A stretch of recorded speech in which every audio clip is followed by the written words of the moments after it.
there, Gemini, Gemini Rising, and of course all of you Gemini Moon people out there. This is your weekly astrological and card horoscope for the week starting January 20th, 2020. And just a quick reminder for everybody out there, should you ever wish to get a session with me, you do need to go on ahead to my website. It's called integrativemysticism.com, or of course you may also just simply follow the links below.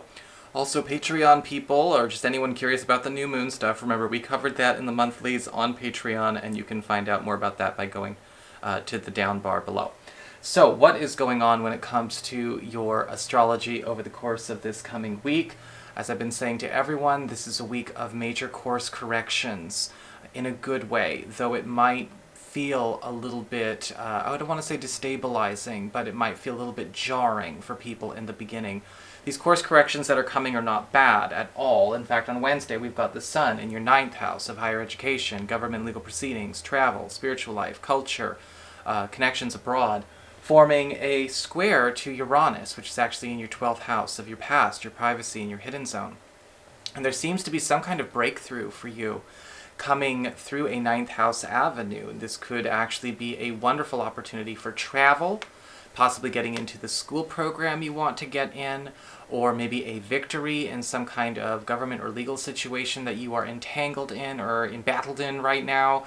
But what's happening is that it is also going to disrupt something that you've been holding on to for a person from your past. Now, with Uranus in the 12th house, a lot of you Gemini people have been going through this, where a lot of old stories, a lot of old past issues, things that you've been holding up for other people, or maybe maintaining, are just not really gonna make it, right? We really can't just hold up the old just because it's been around for a while.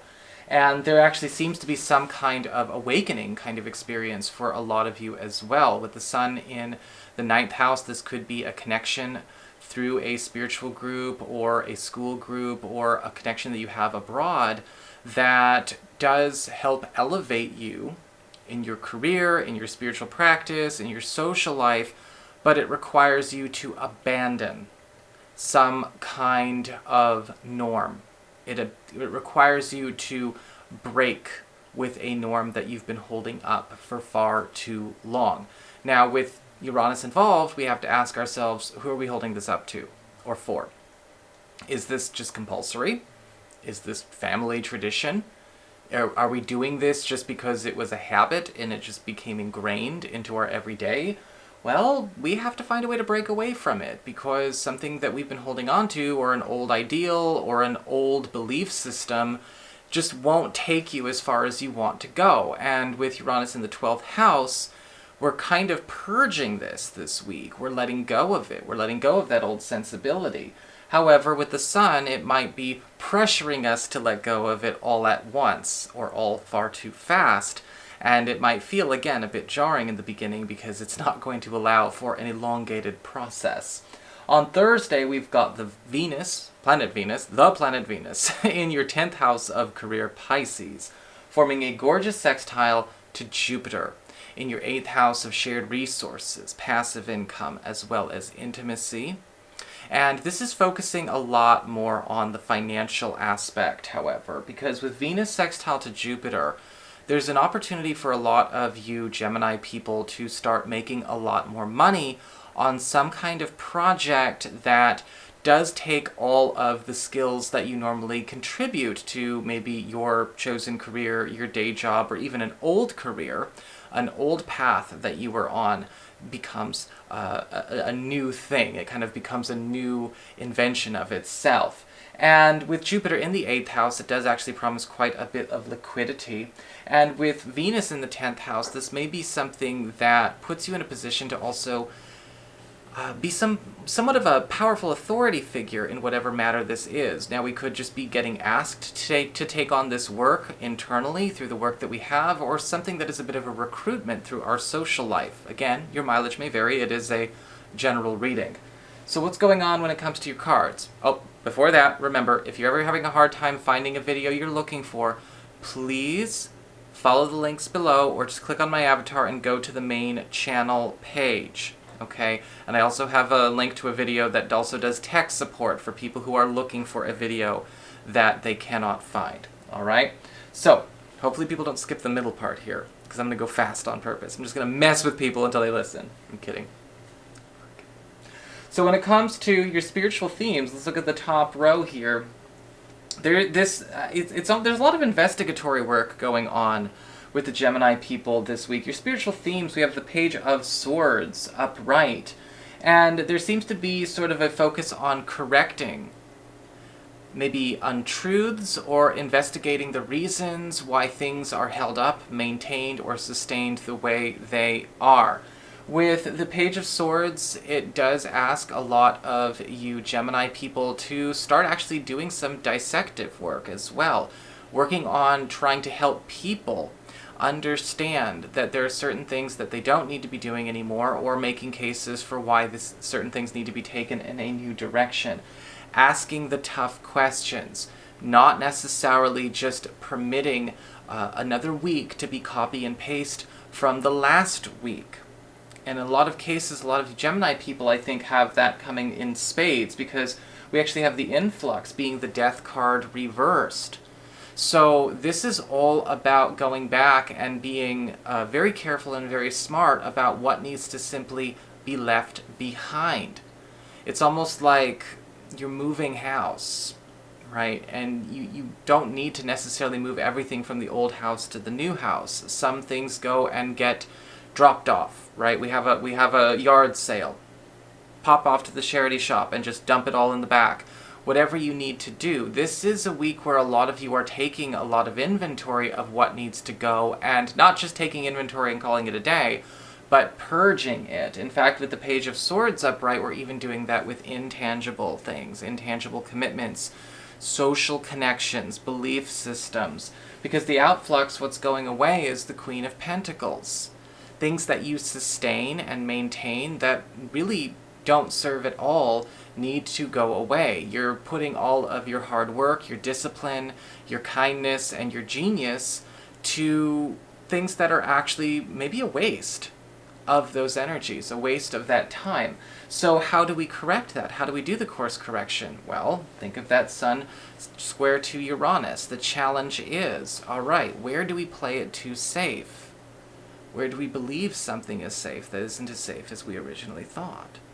Expounding upon that, how do we actually start clearing and purging old plans and old priorities, again, in the interest of course correction, that are not even ours, just things that we think we need to include for other people, or other people that we think we need to include and hold up.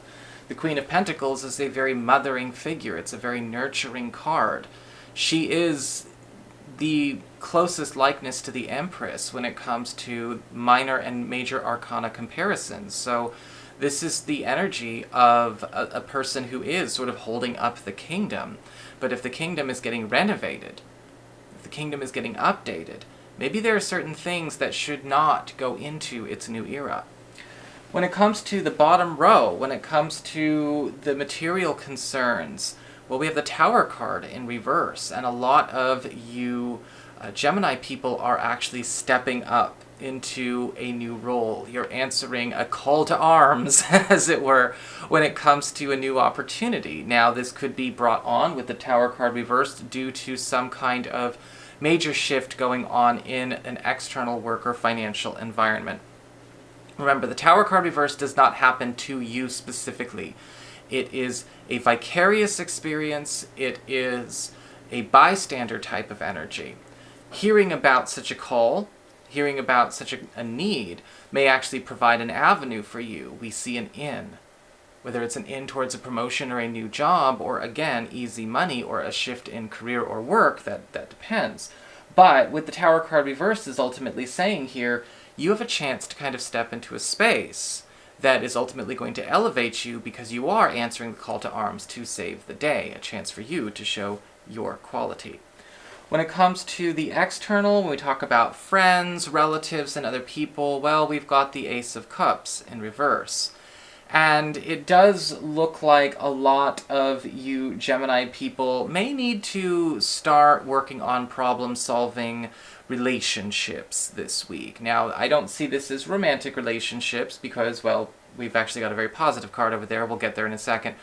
But this could involve problem-solving, habitual dysfunctions or habitual discomforts in social relationships. This is, again, with friends, your girlfriends, your guy friends, family members, siblings, relatives. Because the Ace of Cups reversed is talking about pinpointing the source of some kind of less than optimal way that we connect, communicate, and relate to one another.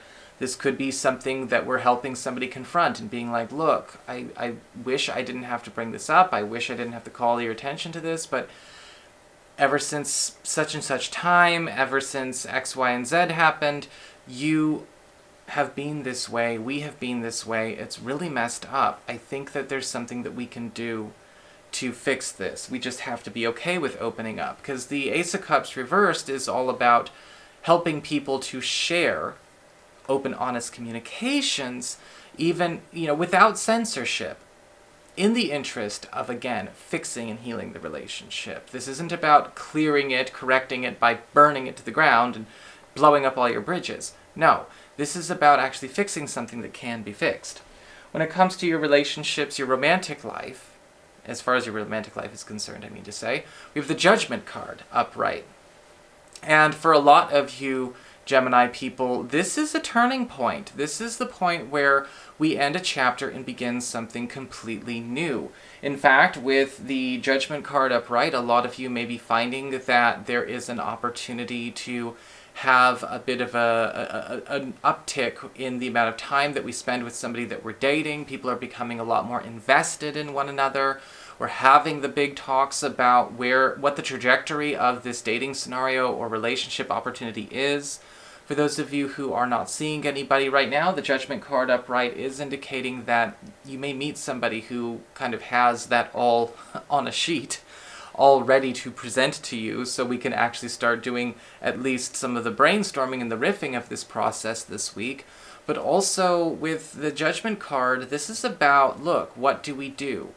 How do we actually take this relationship to a new place of commitment as it relates to all concerned? This can be sometimes a tough sit-down, right? We're already investigating things that we don't want to carry into the future. We're also investigating ways to make the new kingdom better than the last. And with the Judgment card for your relationships, this might be almost one of those two-day conversations, an uncomfortable beginning with a very happy ending, so long as we are willing to, again, let ourselves sit through the entire process in conversation. Some things that have been taking too long have a chance to go really quickly with the Judgment card upright. And again, long-term plans are being expedited and shortened during this period. What may have thought to take years or months could be done in a matter of weeks or months. It all depends on who is willing to actually make those tougher decisions and take those bigger steps now. So that is your horoscope. I hope you enjoyed it. If you did, don't forget to like, share, and subscribe. Y'all know I appreciate it. And if you ever wish to get a session with me, just go on ahead to my website, integrativemysticism.com.